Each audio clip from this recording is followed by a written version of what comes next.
Cynhadledd, thank you for joining me today. We are in the middle of a cost of living crisis. The Resolution Foundation calls it a cost of living catastrophe. Families across Wales are seeing monthly bills rise and wages are being stretched like never before.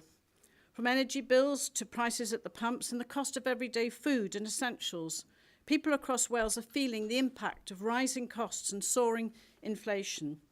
But some families, some households, are facing really tough choices when they can't make ends meet, whether to heat or eat. In a modern-day society, in a rich country, I find this truly shocking. And with warnings that inflation is here to stay, the energy cap will be raised in April, just as we face tax rises too. Unfortunately, there's more pain to come. Here in Wales, there are many things we're doing to help ease some of the pressures on families' budgets. But the real answers lie with the UK government. Unfortunately, there's little sign of hope coming from Whitehall at the moment. Instead of practical solutions to help millions in crisis now, we have a government more focused on supporting just one person, the Prime Minister.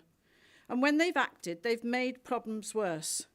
They cut the universal credit £20 uplift, which was such a vital lifeline during the pandemic, helping working people and those on low incomes. And just when this help is needed the most, it's gone. And now the UK government is putting in place a new complex system of rules for people on universal credit. The Way to Work campaign will mean job seekers face sanctions instead of support into work. It's a shortcut to slash spending on welfare while driving people into insecure short-term work. And we've seen the huge damage that sanctions can cause, and the government wants to apply sanctions before people even receive their first universal credit payment.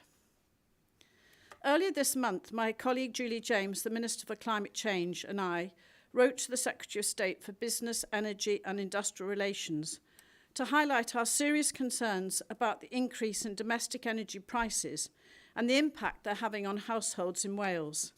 We're very worried about the risk of more people falling into fuel poverty. We've called on the UK government to consider introducing differentiated domestic energy tariff cap or social energy tariff, which can be targeted to better support lower income households. And this would help protect lower income households against unaffordable price increases. These are the families who spend the largest proportion of their budgets on energy. And once again, we echo the words of the devolved governments, charities, and people across the country when we call on them to listen and act. I want to turn now to what we're doing in Wales to support people through the cost of living crisis. While most of the powers lie in Whitehall, there are a range of actions we're taking to ease pressure on households here. Earlier this winter, we launched our Household Support Fund, a £51 million package of support targeted at families and the most vulnerable. The biggest element of that was the Winter Fuel Support Scheme. It's providing a one-off £100 payment for eligible households towards their fuel bills, helping them to keep their homes warm this winter so people don't have to make that choice between heating and eating. And we know this scheme is working and helping to support the most vulnerable in our society. So today I am pleased to announce that we will be doubling this support. We will be increasing the £100 payment to £200, and this will be available to new applicants and will be retrospectively paid to all those who've already received support. Applications are being processed through local councils. If you've already made an application or had a £100 payment, you don't need to do anything else. Your local council will send you the additional £100 payment before the end of April. Councils have contacted households which they believe are eligible for the payment. The scheme is open to households where one person is in receipt of certain welfare benefits. You can submit your application via your local council's website by the 28th of February.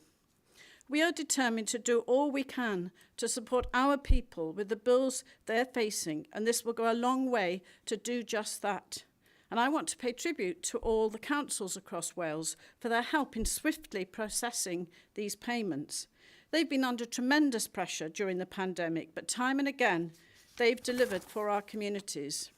And further support is available through the Discretionary Assistance Fund, which provides emergency support for people and families if they need it. Last year, we delivered the first national benefits take-up campaign in Wales, which helped people claim hundreds of thousands of pounds in benefits they are entitled to. And we're now running another Claim What's Yours campaign, which will run until March 2022.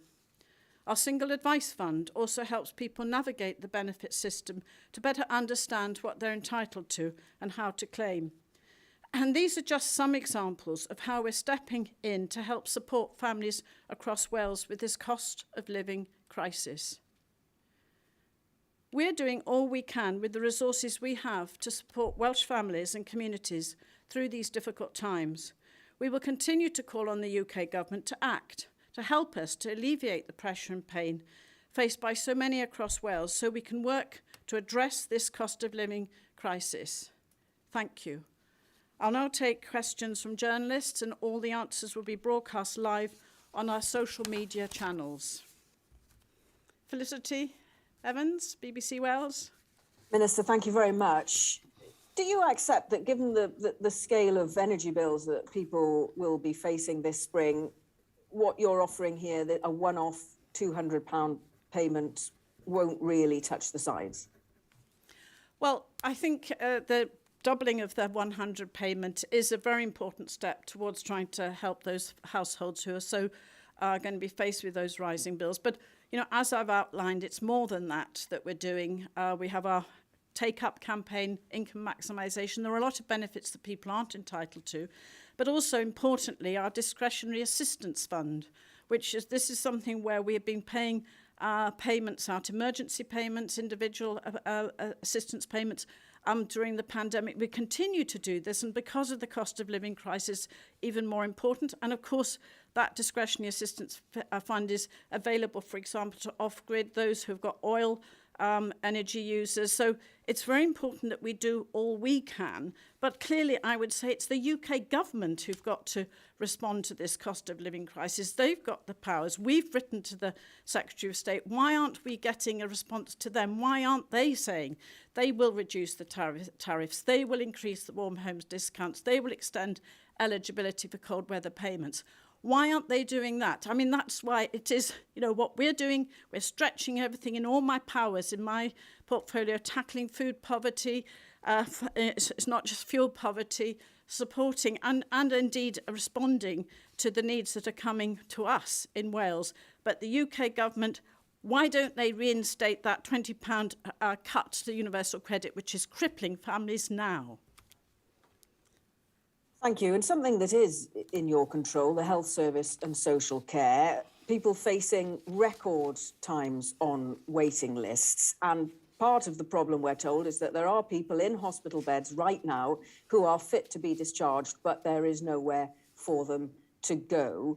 The UK government is planning to impose a national insurance rise in April, the money for which will help to be directed to their NHS waiting lists and then subsequently to social care. What is the Welsh Government's plan to increase capacity in social care?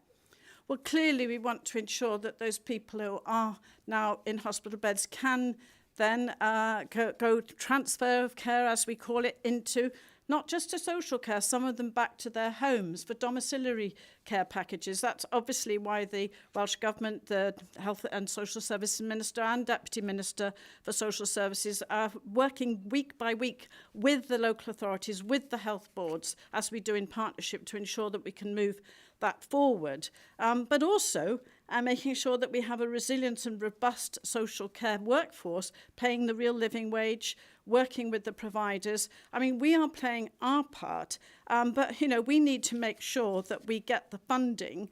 The spending review wasn't good enough in terms of recognising the needs. The national insurance increase, not the right tax at the right time. We need progressive general taxation to help us meet those needs. But we will do, as in our draft budget is quite clearly shown, we will do what we can with our powers and levers to support those in need of social care and make sure that our partnerships work together effectively. Thank you very much, Felicity. Can I turn to Ruth Masalski from Wales Online? Thank you, Minister. Can you tell us how many homes are going to actually receive this extra funding and how much the scheme is going to cost in total? Because the Joseph Rowntree Foundation said that even before the pandemic, 700,000 people were living in poverty in Wales. So is this sum today going to go anywhere near helping enough people? Well, thank you very much, Ruth. And just to say, I've already indicated the ways in which within our powers and levers, we are meeting the needs of people who are now facing fuel poverty.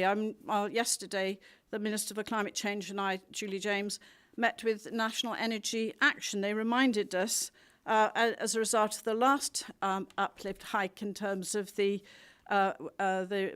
cap on fuel, it was 22,500 people in Wales are in fuel poverty. More, of course, will be when that cap rises again in April. So we are doing what we can. We're doubling the amount of money for our bespoke winter fuel support payment. And what's important about that is that local authorities are managing it. So that people, yes, we want people to apply, we want you, and it's really great that we get the sort of media support and publicity. We want people to promote this scheme. We're extending the period for application till the end of February, but local authorities are reaching out. All our citizens' advice services, all the single advice services that we fund, they're all reaching out as well. So £200 will make a difference, but also our discretionary assistance fund, as I've already said.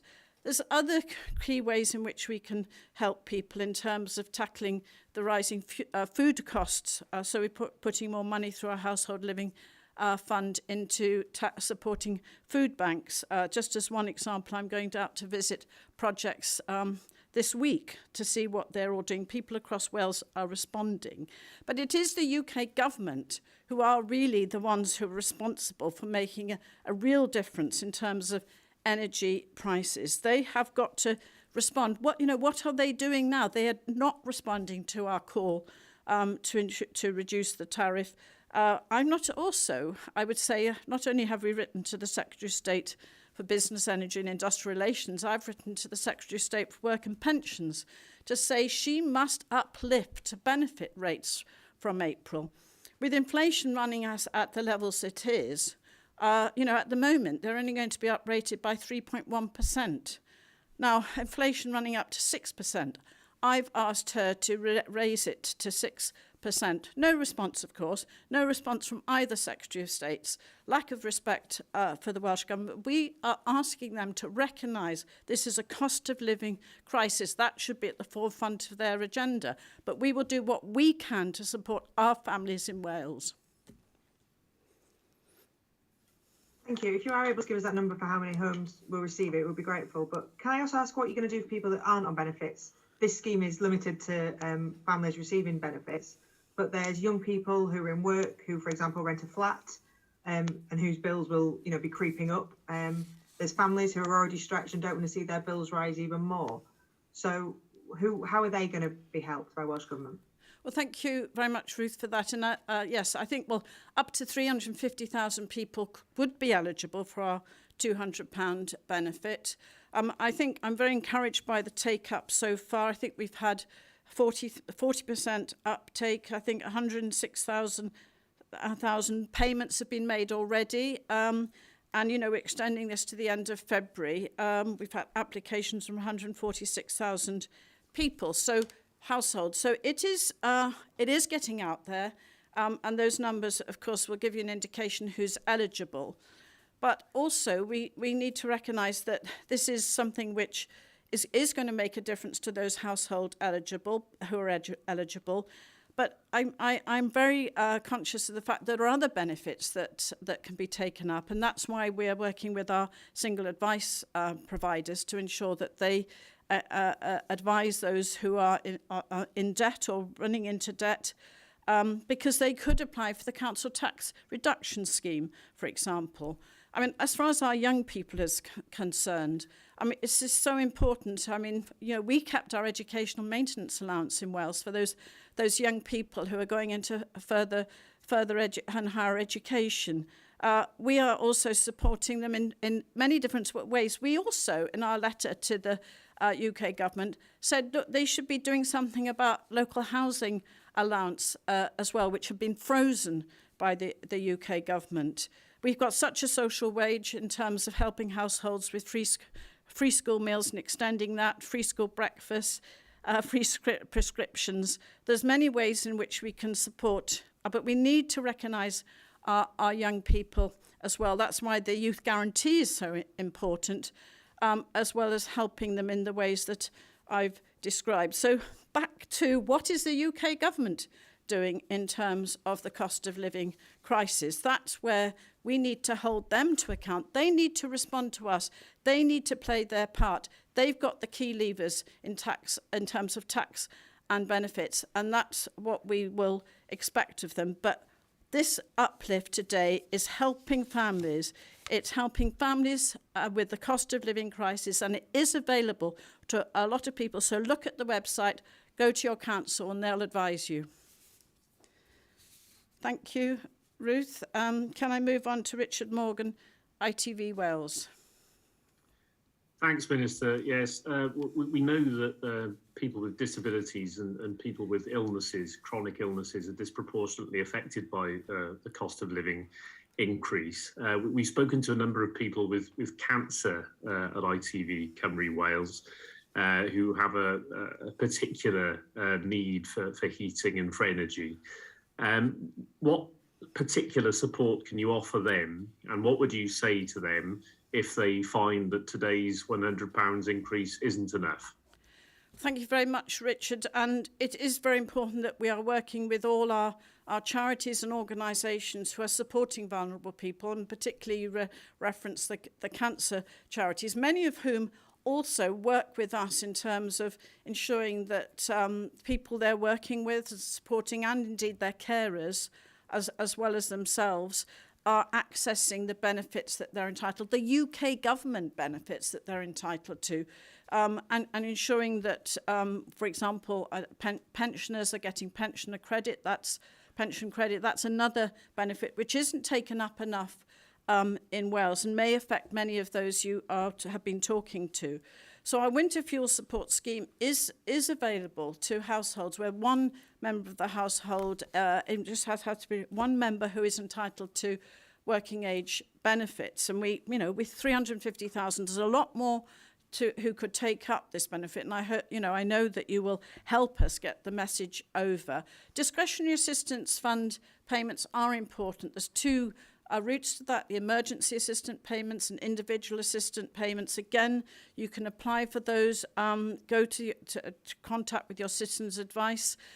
And so many of our local authorities in Wales are helping as well. But I think it's working together in terms of, if this is a crunch time every day, and through your channels as well, we see what it means where people are saying heating or eating, where we hear of a grandmother who says, I only put the heating on when my grandchildren come to the house. This is a time where, we will do our bit. We will help in the ways we can with our winter fuel support and reach out to as many as possible and maximise take-up campaigns. But we also need to see the UK government responding to our calls, done, in terms of what we are responsible, what they're responsible for. They need to deliver in terms of that, to help those very people who are vulnerable that you are referring to, Richard.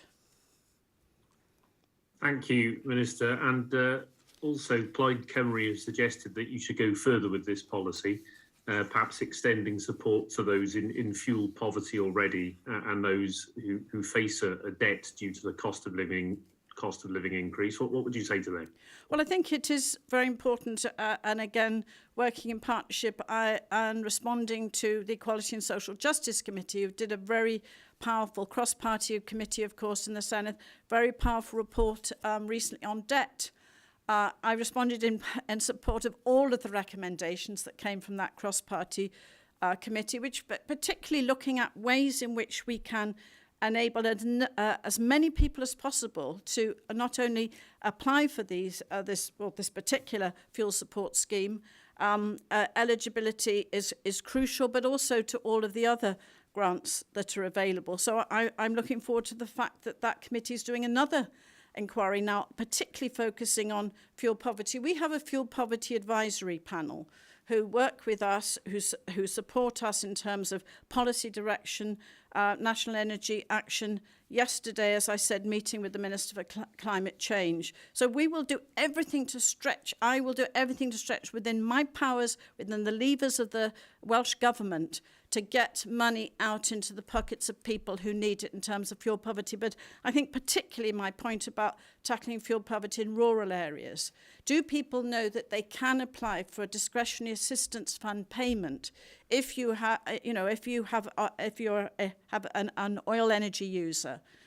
Can we make sure that people see that energy efficiency is also part of this? And we've got a £30 million in the draft budget for next year, for the next budget, for energy efficiency. So, as well as targeting, getting them funding out, UK government should be reinstating the £20 universal credit cut.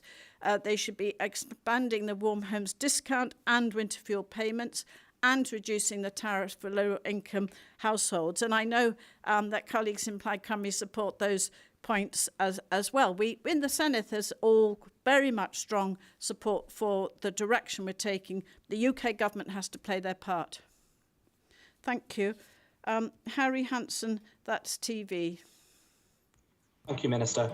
Of course, the doubling of winter fuel payments is going to help thousands of people across Wales. It goes without saying, but there are many local families who still rely on food banks who won't be eligible for these payments because of their income. So what support is available for those families? Well, we also, within the Household Living Fund, which I launched last year before Christmas, we had funding for supporting our food banks. We already put money into supporting our food banks via our local authorities. But it's not just the food banks. The Trussell Trust has seen across the UK a 33% uplift in the need for call on food banks. The fact that we have food banks in Wales, we should not be in this position where people have to rely on food banks. But there are also some very innovative projects in terms of tackling food poverty.